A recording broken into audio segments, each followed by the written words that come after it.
Hey folks, Aunt Diane here. Long time no see, I think. Anyway, I'm going to talk about a kind of a variety of scams that I've come across this week. You may or may not have heard of them, so stay tuned. Okay, now this is a horrible one, and my heart goes out to whoever had fallen for it. Now, I remember when I bought my house 4 years ago, this house I'm in. It's the first time buying a house by myself, and they said to wire the money the day ahead. But what I did was I went right to the bank, filled out the papers, and had them do it to the, I guess, God bless you, to the, I guess, the title company or whatever. But I was right there when I did it. There are cases where somebody's computer may have been hacked into, and someone pretending to be the title company or, mortgage company, whoever, says, send it here. The person sends it to that wrong person pretending to be the correct company. They've lost all that money. They don't get it's horrible. And I've only just started hearing about it. Please, people, if you're purchasing a house or any big thing for that matter, call up and you get an email like that. Say, sorry, I don't do it through email. If they give you a phone number to call, don't call it. Call the number that you know that you deal with the people and say, what do I do now? Can I wire it to you? Whatever. They will tell you the correct thing to do. It's really scary, and I just want you guys to be careful, please.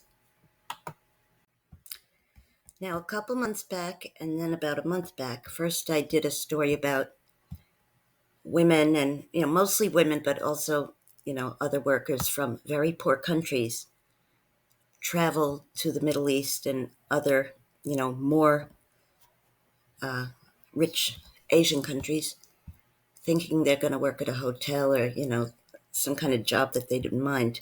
They wouldn't even mind being a hotel maid because you're working for a company.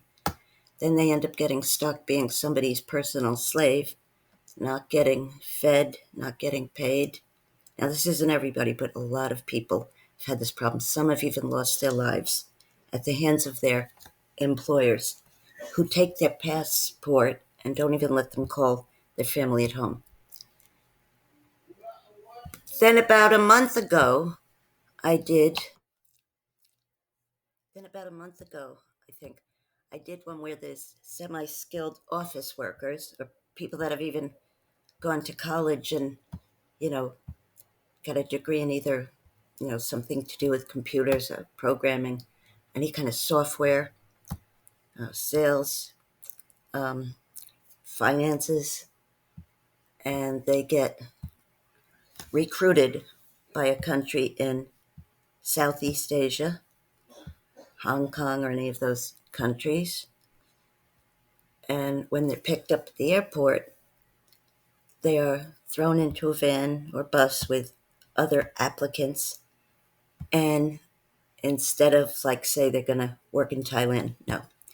They bring them to the very edge of the Thailand border with Myanmar, where there's a lot of fighting going on. It used to be Burma, and then it was changed to Myanmar. A lot of horrible things going on there, and a lot of genocide. Well, that story I told about a young man from China who lost his life.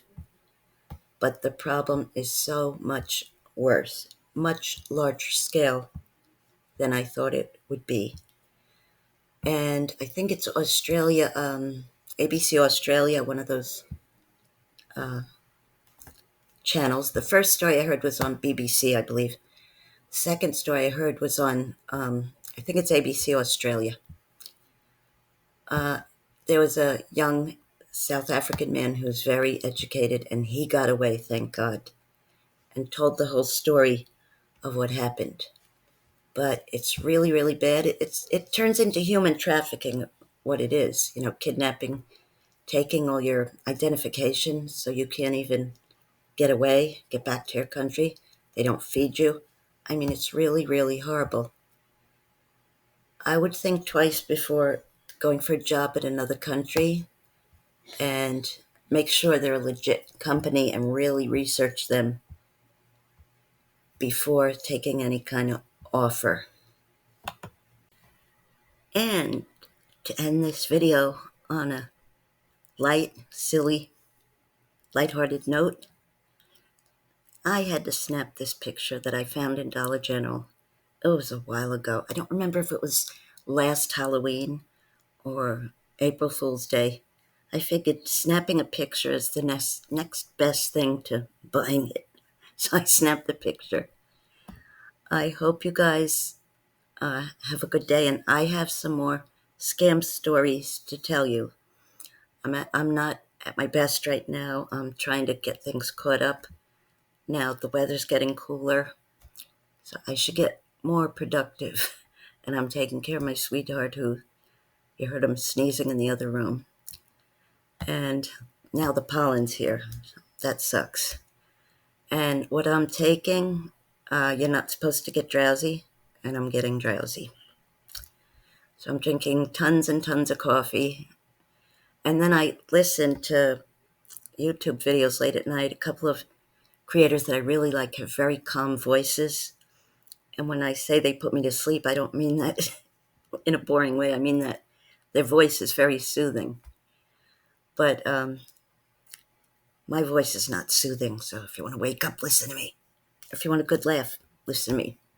Love you guys. See you soon. Bye-bye.